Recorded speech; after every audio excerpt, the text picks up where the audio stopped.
Hello, everyone. Have you just had a baby in the UK? Are you an expectant mom? Are you a preggy mama? And you're wondering when I have my baby, what are the things that I need to do? Basically, like the official steps that I need to take after having my baby in the UK.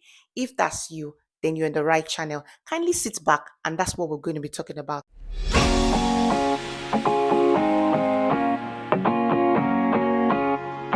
If it's your first time in this channel, kindly click on the subscribe button so anytime there's a new video, you will be notified. And if you're a returning subscriber, thank you for joining me again. It's still your girl Chinenye Eze, and this is what we're going to be talking about today. So basically, sit back and enjoy. So let's get right into it. So do you know that in the first 42 days of life of having your baby, you have to register the baby's birth? Yes, you have to. What you simply need to do is just browse to say baby birth registration in my county, and you'll be able to book an appointment. So when you book an appointment, you can either make payment online or you make payment when you go for the appointment. So I made a payment online for mine, and I think I paid £12.50.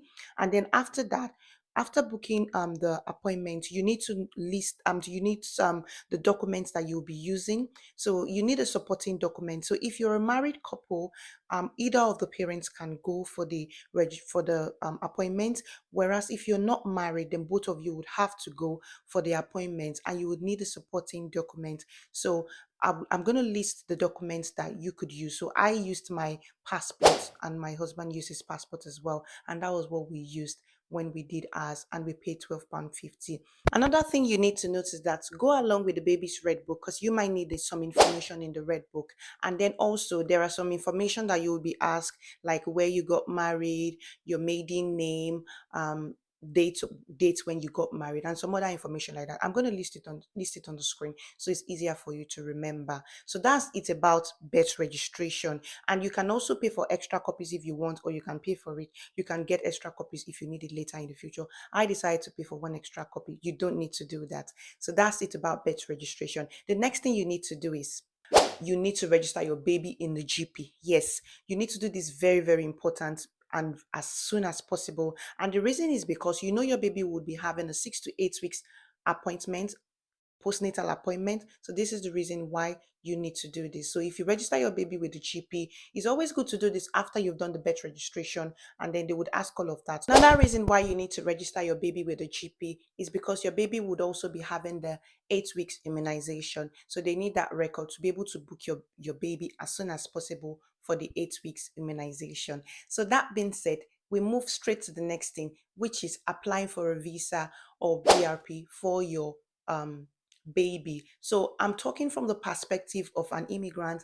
I am currently on a health and care visa at the time of making this video, and that's the perspective from which I'm talking from. So your case might be different. So based on whatever your case is, so simply just apply it to on a case by case basis. So going straight into it is that you need to apply for your baby's visa, because after 3 months of life, your baby would need to pay for health medical bills if they need to be admitted into the hospital. And that's the reason why you need to apply for your baby's visa. I paid I can't really remember it on the top of my head, but I think I paid two 84 pounds for my baby.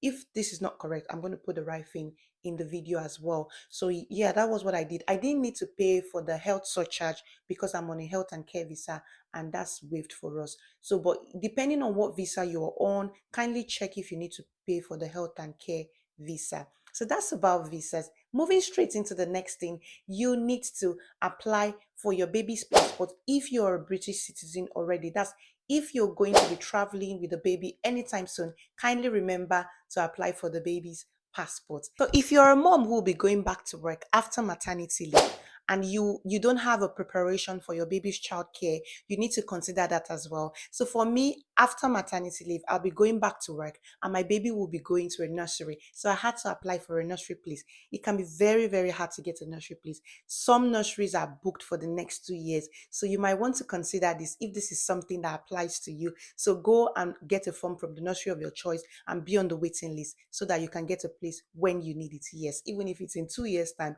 you might want to go pick up that form platform. So that being said, the last thing that I'll be talking about is applying for benefits. So if you are entitled to child benefit, also apply for this.